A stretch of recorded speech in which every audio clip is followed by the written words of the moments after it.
In today's video, let's continue with our discussion on the frequency response of amplifiers, and in particular, let's look at a little bit more detail in the common source amplifier. So what we'll do is we'll look at a few more techniques how to develop an intuitive understanding of the frequency response. We look at some ways by which we can quickly identify the poles and also ascertain what is the best technique or what are the trade-offs associated with those techniques. And then I'll work out a numerical example with you just to show you how these techniques differ and what is the complexity involved. Okay. So let's first begin with the frequency response. So typically when you want to study the high frequency response of any circuit, one popular method is that you break the circuit into essentially two nodes, right? And remember, we're talking about circuits which are generally made up of resistors and capacitors, right? And so the inertial element, if you will, in our circuits are mostly capacitors. So for the high frequency response, we normally try to decompose the circuit into such a way that you have a sort of a low pass filter at the input and sort of a low pass filter at the output. What I mean by that is these two nodes, a capacitor exists between that node and the signal ground. Right? So when you now think of one circuit which can be essentially decomposed into something of an input and an output, we can then associate two poles, right? So we can talk about the HFS of the circuit as A upon 1 plus S plus 1 by Rn Cn. So we associate a pole with the input node whose time constant is given by its input resistance and the total capacitance that I have at the input node. And similarly have another pole associated with the output whose time constant is given by R out times C out. Right? And now depending on which one of them is lower, that's going to determine your 3 dB frequency. So if you look at a typical amplifier, one of the simplest ways to model a high frequency response of a circuit is essentially you'd get a Bode plot like this, which consists of two poles, a 1 and a 2, one denoting the lower of the two poles. So you have a gain. This is your midband gain. So this midband gain is going to be constant till you hit the first pole, when the gain starts to drop by 20 dB per decade, and then beyond the second pole it drops by 40 dB per decade. So without knowing anything, the easiest way to, as I said, to model a high frequency response would be something of this fashion. Now, so let's look at an example. So here I have a circuit and I want to find the poles in the circuit, right? Now here I'm not bringing any capacitances into the picture, so the only capacitances in this circuit are essentially the Cn and the Cl. So I'm not worrying about any other capacitances in the MOSFET. Right? So first thing you want to identify is what kind of a circuit this is. So we see here that you have an input passing through a signal source, and then it goes into the source of this transistor whose gate is biased, and then you are pulling the output of the drain of this transistor. So this is a common gate configuration, right? And you have one capacitance connected at the input of this common gate, and Cl is connected at the output of the common gate. So essentially now you can think of this as an amplifier with an RC network at the input and an RC network at the output. Right? And as we discussed, we'd have to associate a pole with this input node and a pole with that output node. And again, the reason I can do that is if you look at the input node, Cn exists between the input node and ground. Similarly, Cl exists between the output node and ground. So if you look at the input capacitance Cn, right, I need to see the resistance associated with Cn. So how do I find that? I need to ground the signal sources. So basically, and then find the Thevenin resistance across this capacitance, right? So when I ground this, I'm going to have an Rs which falls in parallel with Cn. Additionally, because this is a common gate amplifier, the input resistance of the common gate amplifier is not infinity. It's actually 1 by Gm. So if I assume lambda is equal to 0 in this case, just to keep things simple, the input capacitance or the input resistance of this transistor is going to be 1 by Gm, and that's going to fall between this node and signal ground. So what I essentially have is across the Cn, I have one Rs between its two terminals, and I have a 1 by Gm again between its two terminals. So the effective Rn connected across Cn is going to be Rs parallel 1 by Gm, and therefore the input pole is going to be given by 1 by Rs parallel 1 by Gm times Cn, or if you open up the brackets, you're going to get as 1 plus Gm Rs by Rs Cn. So that's going to be the input pole. Again, you see that the input pole is not Rs Cn, right? The input pole is actually going to be larger than this Rs Cn because of the fact that you have an input resistance of this amplifier which is reducing the effective resistance connected across the capacitance. Now for the output node, however, again when lambda is equal to 0, this drain and source don't talk to each other. So the effective resistance connected across CL in small signal is going to be RD parallel infinity, or in other words it's going to be RD. Right? So therefore for CL your Thevenin resistances are RD, and so your pole at the output is going to be 1 by RDCL. So if I think about this circuit, I can think of this as a two-pole circuit whose one pole is given at the input as 1 plus GMRS by RSCN, and the other pole at the output is given by 1 by RDCL.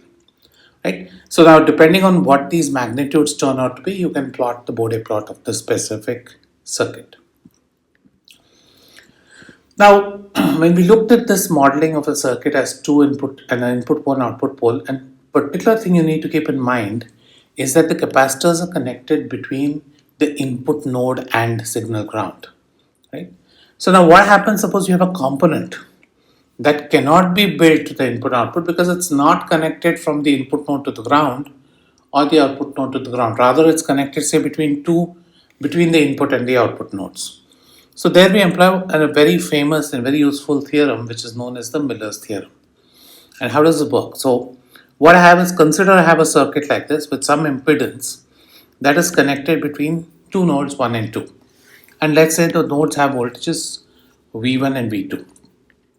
So what I want to do is, I want to see, can I decompose the circuit, or can I, when I want to analyze the circuit, can I think of the circuit as two impedances, effective impedances, each of which are connected. So if I think of ZF can be broken down to ZF1 and ZF2. ZF1 is connected between node 1 and ground. ZF2 is connected between node 2 and ground, right? And the impact of ZF1 and ZF2 is going to be the same as ZF on everything that's connected outside these two nodes, right? So converting this ZF, which is connected across 1 and 2, into these two impedances should have no impact on the I's and V's outside these two nodes, right? And so if I set up the KVLs at both nodes, what I have is I12, that is the current flowing from 1 to 2. In this case is going to be V1 minus V2 upon ZF, and that should be equal to V1 by ZF1, right? So that's going to be your first condition for ZF1. Similarly, a condition for the second case, I can say I21 is going to be V2 minus V1 by ZF, and that should be equal to V2 by ZF2. Right? So I have to find out ZF1 and ZF2 such that the current that's flowing out of these two nodes is exactly the same that would have been in this configuration. Now what we want to do, so in fact therefore I can write ZF1 as V1 upon V1 minus V2 by ZF, and similarly ZF2 in this fashion. So it's some multiple of ZF. Now let's assume that we know the relationship between V2 and V1. Say we have an amplifier connected across V2 and V1. And so V2 is some AV times V1. So if I have this condition that I know exactly how V2 changes as a function of V1, it's a linear circuit again, I essentially can think about this ZF1 as ZF by 1 minus AV, and ZF2 as ZF by 1 minus 1 by AV. So what's happened here is, by using Miller theorem, so what do I need to know for Miller theorem? I need to know the relationship between V1 and V2. So if I know the gain between V1 and V2, then I can decompose this circuit, which consists of an impedance between two nodes, as two impedances connected from their respective nodes to ground. Right? And so this becomes very useful when we start talking about input poles, output poles, etc. Right? So let's look at an example. So let's say that we want to find the poles in this circuit using the Miller theorem approximation. Now I'll talk about why I call it an approximation in a bit. Again, here the only capacitance in the circuit is CF, right? No device caps are going to be held. Now, if you look at CF, so again, first let's identify what kind of an amplifier this is. So I have an input signal connected through RS to the gate of this transistor. The output is pulled from the drain of this transistor. So this is our very familiar common source amplifier. Now if you look at CF is connected between the input node and the output node of the amplifier. So if I want to find the poles of the circuit, I need to find what is the net capacitance of the input and what's the net capacitance of the output. But in both cases, I don't have a capacitance explicitly connected to ground. Right? My only capacitance is the CF. But I know that it's connected between these 2 points, so maybe I can try and use Miller theorem to decompose the CF into some component at the input and some component at the output. And that's essentially what we're going to be doing. Right? So we're going to use Miller theorem to do that. Now, for Miller theorem, we need to know the relationship between these two voltages that are connected across. Right? Now, here is where the assumption comes in, is that to make life simple, and again, because we're trying to develop an intuitive understanding, what we're going to say is that the gain from this point to this point is independent of CF, right? So in reality, right, some current is going to flow through CF, right? If you think about an input voltage here, some of the voltage is going to be converted by GM and a current is going to be drawn here, but there is a feed forward path that exists across CF to the output.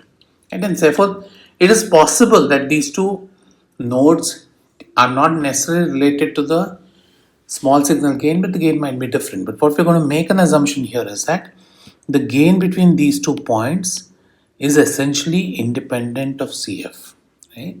And hence, therefore, I call this an approximation, because then what happens is, if I look at node 1 and node 2, small signal gain from node 1 to node 2 is given by again, if I assume lambda is equal to 0, this gain is simply going to be GM minus GMRD, right? So the gain from node 1 to node 2 is going to be GMRD. And so therefore, if I look at ZF1, so remember this is ZF connected between 1 and 2. And ZF is actually going to be 1 by SCF.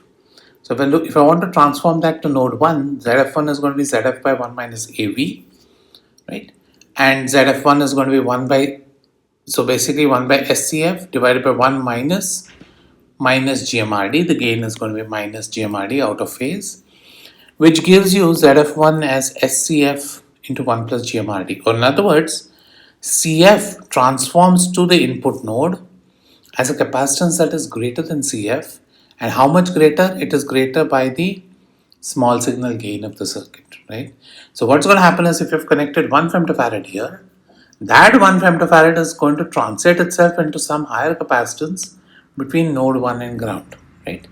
Similarly, if I use the same logic at node 2, my ZF2 is given by ZF by 1 minus 1 by AV. In other words, my output capacitance, that is the impact of CF at the output, is going to be 1 plus 1 by GMRD, right? And for cases where GMRD is very large, this number is going to be close to CF. So what happens when you connect a capacitor across the two inputs in a common source is that you're going to see a larger contribution at the input and a smaller contribution at the output node. So what we've now done is we have transformed this CF essentially into two capacitors, one at the input and one at the output. So now we know how to calculate the poles. The input pole is going to be RS times the effective capacitance of input, which is CF into 1 plus GMRD. Again here, because this is a common source amplifier, this input resistance is going to be infinity. So the only resistance that this input capacitance sees is RS. And similarly, the pole associated with the output node is going to be RD, which is the resistance associated with that capacitor, times CF into 1 plus 1 by GMRD. So by using this Miller theorem and using the approximation that the gain between 1 and 2 is independent of this impedance that you've connected, you can actually determine or get an idea of where the poles are probably going to lie of this particular circuit. Okay, so these are some of the most, I think, common use cases you'll find for the Miller approximation when we start doing frequency responses. Now, we have discussed this in a previous video. In reality, the MOSFET model by itself has its own capacitances. So as you start looking at the response of the circuit at higher frequencies, you need to include the device capacitance of the transistor. Remember, the MOSFET is an intrinsically capacitive device. So it has multiple capacitances. There is a capacitance between gate and source. There is a capacitance between gate and drain. There is a capacitance between source and body, and similarly there's a capacitance between the drain and the body. The only two nodes which do not have a capacitance across them are the source and the drain, right? Because you have the P substrate. If you look at the NMOS, you have a P substrate between the two, and so you don't have any capacitance between the source and drain. Now again, how these capacitances are measured, how are they evaluated, we have done it in a separate video. I'd urge you to go and look at that. The one thing you need to keep in mind as a designer is that these caps are going to be size and bias dependent. So again, we are not going to invoke the bias dependence or the size dependence per se when we do simple calculations, but keep in mind that these are going to be size dependent, and so you have to be very careful when you start extracting numbers of these circuits. Now in many common cases, you have single transistor circuits especially, the source and body are generally tied together, in which case if you tie those two inputs, your CSB disappears and all we are left with is a simple model which consists of three capacitors, a CGS, a CGD and a CDB. Okay. Now let's go back and look at the same common source amplifier. Now we look at, we've not connected any capacitances per se. There is no explicit capacitance that's connected to the circuit, but we look at what is the impact of the various device capacitances on the circuit performance. So if you look at this circuit, if you think about the capacitances, you're going to have one capacitance between the gate and source, which is your CGS. You have another capacitance which is going to fall between the gate and drain, which is going to be CGD. And you're going to have a capacitance CDB that is going to fall in parallel to CL. So this drain capacitance of the drain junction, that is going to add on to the load capacitance of the circuit. Right? So we need to solve the circuit. Now what we see is that, just as we looked at the example before, this CGD is connected between the input and output of the common source amplifier. Right? So again, there are multiple ways to analyze the circuit, and I'm going to show you two ways in particular. Let's first look at what we did similar to the previous example, is that we'd use the Miller's theorem. So I can think of the CGD, if you look at the other capacitances, CGS is connected between input and ground. CDB is connected between output and ground. The only capacitance which I don't know how to deal with is CGD. So if I use Miller's theorem and decompose that into a capacitance at the input and the output, then I can essentially break the circuit as an input pole and an output pole, and then calculate its frequency response, right? So again, the same approximation I'd apply is that I'd say that the gain between these 2 points is independent of CGD. And obviously, given that the small signal model includes CGD, that's a very bad assumption, right? And so when I give you the numerical example, you'll see how terrible the approximation is. But just keep up with me for now, and let's assume that I can use the Miller theorem and basically deal with CGD just as a capacitance connected between two nodes whose gain is given by GMRD. So the gain between these 2 points is GMRD, and like before, what I'm going to do with the CGD is going to transform itself into its input and output nodes as similar to CF. At the input, it's going to be CGD into 1 plus GMRD, so it's going to come up as a larger capacitance at the input. And then you have CGD out as CGD into 1 plus 1 by GMRD, right? So what's going to happen is this capacitance is going to disappear. Instead, you're going to have another CGD times 1 plus GMRD connected in parallel to the CGS, and a CGD into 1 plus 1 by GMRD connected in parallel to these two capacitors. And so once you know that, I can estimate the total input capacitance and the total output capacitance. So this is the total capacitance at the input node, which is going to be CGS plus the transformed CGD. Similarly, the total capacitance at the output node is going to be CDB plus CL, so these two are already there. And in addition, whatever is the transformed number from the CGD, right? And again, once I know C in and C out, all I need to do is find the time constants. Again, it's a common source, input resistance is infinite.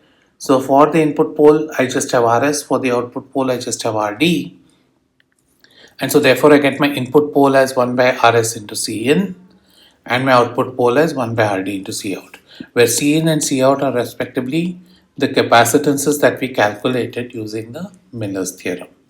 Right? So this is one way to attack the common source amplifier. But as I told you, this relies on this very weird assumption, if you will, that at this CGD, the impact of CGD does not happen on the gain, which is false because the small signal model contains CGD. So what we'll do is now we'll do the exact analysis. That is, we'll replace the transistor with its small signal model, right? And let's solve the circuit in the S domain and calculate the transfer function of the circuit. So again, to note here, I've converted the transistor into its equivalent small signal circuit. So I have 1 by S CGS sitting here, a CGD sitting across from gate to drain, and I've assumed R0 to be infinite, or you can club R0 into RD if there is an R0, because R0 is also going to be connected between gate and drain and source in this case, and RD is also between drain and source. And similarly, this CL, I've clubbed in CDB into CL. So you can think of this as some CL modified where the CDB is clubbed in. And generally in most transistors, CDB tends to be a small number, so it doesn't really impact much of the performance. Now let's solve the circuit. So again, it's an S domain analysis. So I've replaced all the capacitors with their impedances, which is S1 by SC. And so let's apply KCL at the first node. So I have the input current, which is Vin minus VGS by Rs, should be equal to the current flowing in this capacitance, which is SCGS VGS, plus the current flowing in this capacitance, which is SCGD into VGS minus Vout, because VGS minus Vout is the voltage across that capacitor. Similarly, applying KCL at the second node, what you get is that the total current flowing in this capacitor, SCGD into VGS minus Vout, will split up across these three branches. So some of it is going to flow as GM-VGS, some of it is going to flow as Vout by RL or RD, and some of it is going to flow as 1 by SCL. So it's going to be SCL into Vout. Right? So this is the KCL applied at node 2. So again, I have two equations and three unknowns, Vin, Vout and VGS.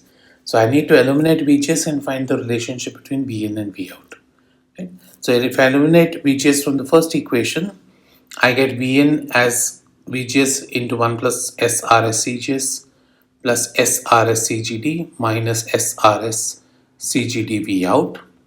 And similarly, I also get from the second equation VGS as Vout into 1 plus SRD CGD plus SRD CL divided by SRD CGD minus GMRD.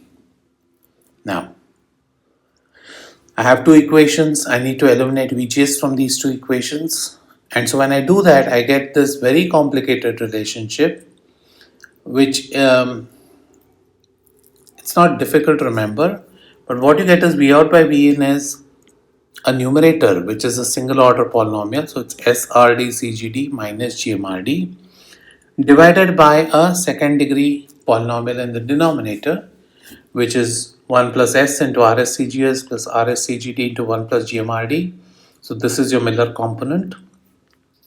And you have RD into CGD plus CL.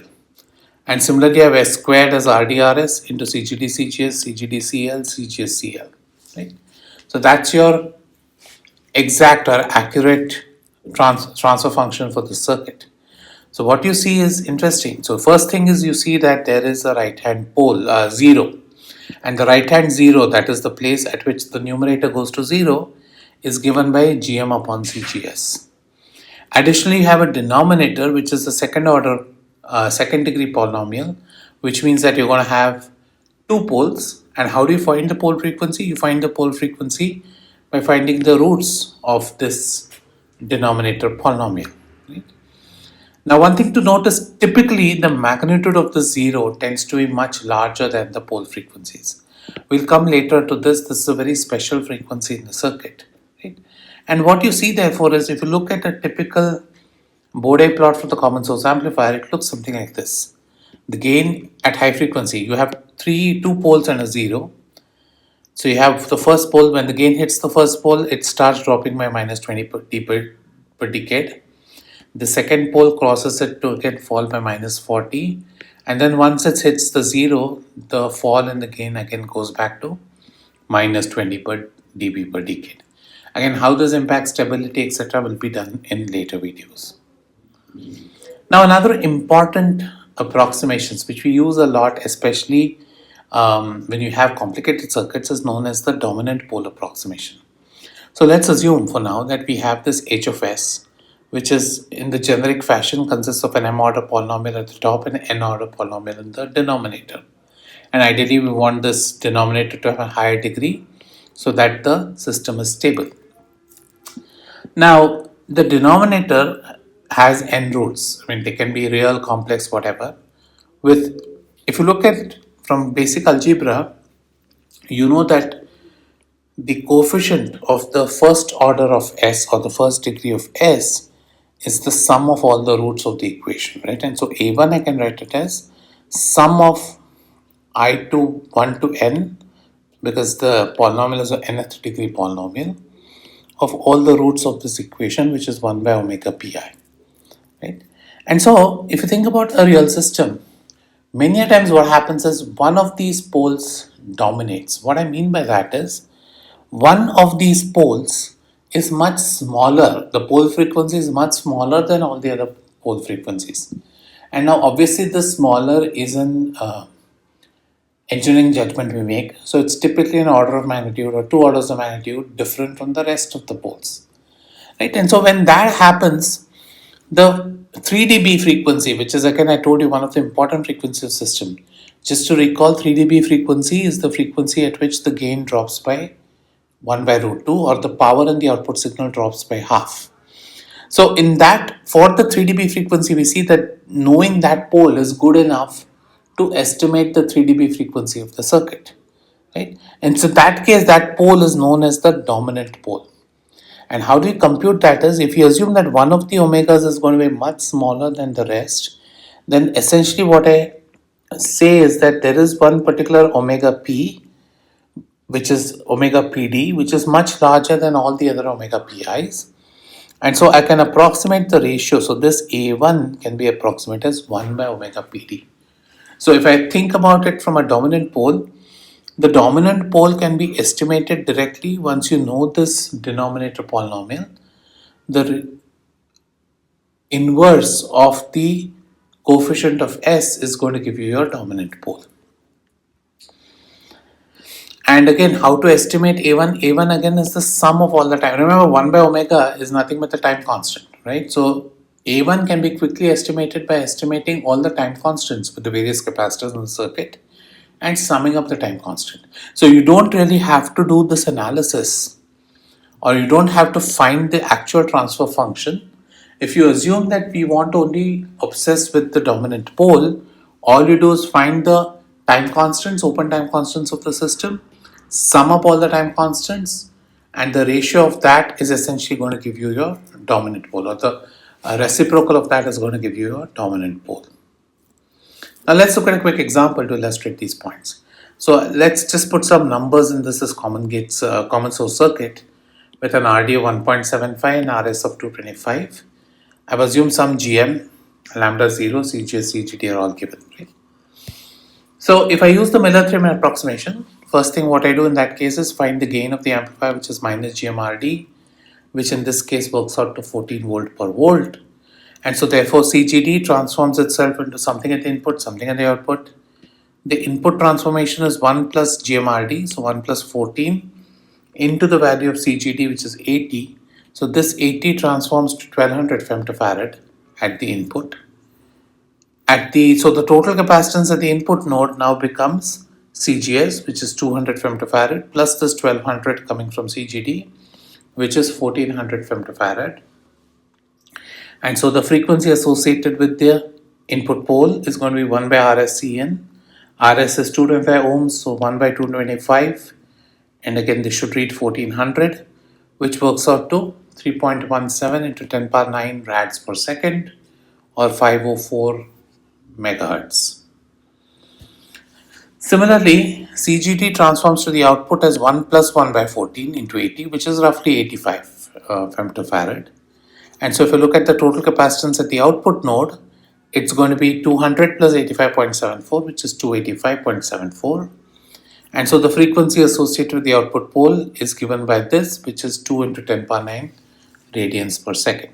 So the Miller, if I just use, I get the two pole frequencies to be 3.17 10 power 9 and 2 into 10 power 9.